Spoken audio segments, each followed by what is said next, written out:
Hi mga Kalane! Welcome back sa aking YouTube channel, Elena Vines. Ang video na ito ay para sa mga SSS members, pensioners at survivor spouse pensioners dahil pag-uusapan po natin ang press release na ginawa ng SSS noong May 1, 2025. May dalawang importanteng bagay na ibinahagi sila na dapat nating malaman, so tara, alamin na natin. So ano nga ba ang dalawang bagay na dapat nating malaman? Number 1, lowest interest rates para sa salary at calamity loans. At ang number 2, ang expansion ng pension loan program para sa survivor spouse pensioners. Unahin na natin ang balita na tiyak ay magpapagaan sa buhay ng maraming miyembro ng SSS. Mula sa kasalukuyang 10% na interest rate sa salary loans, bababa ito sa 8% at para naman sa calamity loans, mababawasan ito mula 10% hanggang 7%.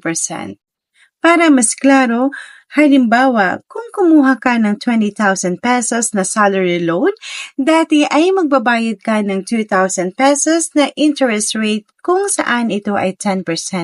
Ngayon, sa bagong rate na 8%, 1,600 na lang ang iyong babayaran na interest.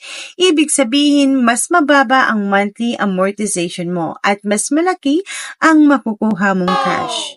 Ang mga bagong rate na ito ay magbibigay ng mas malaking cash proceeds sa mga miyembrong walang penalty condonation sa nakaraang 5 taon.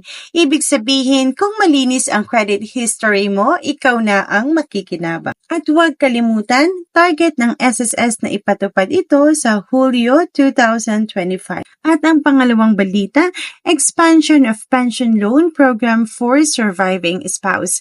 Alam nating lahat na ang buhay ng mga nabiyudang asawa ng pensyonado ay mahirap. Kaya naman ang SSS ay nagpapalawak ng pension loan program para sa kanila. So sa ngayon, ang PLP ay para lamang sa mga retiradong pensyonado na may buwanang pensyon mula sa SSS. Ngunit dahil sa pangangailangan, ngayon ay papayagan na rin ang mga nabiyudang asawa ng pensyonado na mag-avail ng loan mula sa programang ito. Sa ngayon, mayroong 1.2 million na surviving spouse pensioners sa bansa at ang PLP ay makikinabang na rin sila. Ang maximum loanable amount na maaaring kunin ay hanggang 150,000 pesos. Halimbawa, si Lola Teresa, isang nabiyudang asawa ng pensyonado, ay may mga pangangailangan sa kanyang kalusugan.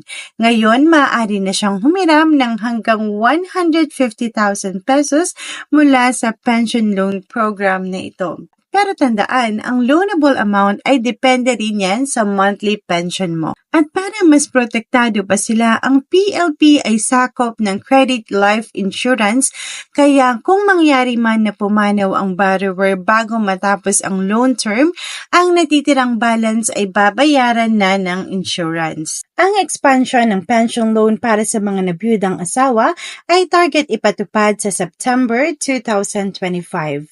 At hindi lang yan, para naman sa mga short-term cash needs ng ating mga miyembro, nag-uusap na ang SSS at partner financial institutions tungkol sa micro-credit loan facility na may 15 hanggang 90 araw na tenor. Sa lahat ng ito, ang layunin ng SSS ay magsilbi ng tapat at magbigay ng mas mabuting serbisyo para sa lahat ng manggagawa. Hindi lang ito para sa mga may trabaho ngayon, kundi pati na rin sa mga magsisimula pa sa kanilang mga karera.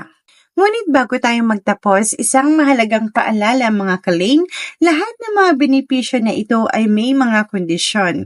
Kung hindi ka pa nakapag-avail ng penalty condonation sa nakaraang 5 taon, ang bagong interest rates at mga loans programs ay maaari mong magamit. Ngunit kung ikaw ay may pending na kaso o hindi pa updated ang iyong account, maaring magkaproblema sa pag-aproba. Ang mga benepisyong ito ay may mga patakaran at kondisyon, siguraduhin na audit ang iyong account at walang pending na penalty condonation upang makuha ang mga ito. At syempre, patuloy nating tutukan ang mga updates na ito, ang mga susunod pang hakbang ng gobyerno para sa mga manggagawa. Kung gusto mong maging updated sa mga ganitong balita, don't forget to like, share, and subscribe sa aking channel at huwag palampasin ang mga susunod na videos. Hanggang sa susunod na update mga kalings, magkita-kita tayo sa mga susunod na videos.